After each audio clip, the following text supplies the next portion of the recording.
Wow, Barbie और bread के अपने फेवरेट जानवर हैं।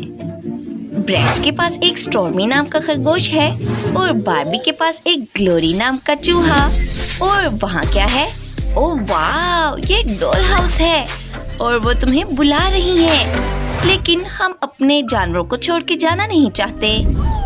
बार्बी को अपने चूहे के लिए घर बनाने का एक आइडिया आया है और फिर ब्रेड्स अपने खरगोश के लिए घर बनाएगी। चलो शुरू करते हैं। सबसे पहले मैं कार्डबोर्ड का इस्तेमाल करके घर का ढांचा बनाऊंगी। सभी हिस्सों को ग्लू गन से मैं चिपका दूंगी।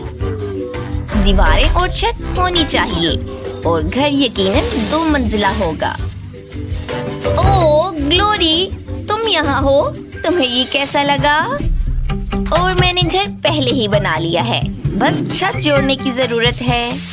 घर बन गया है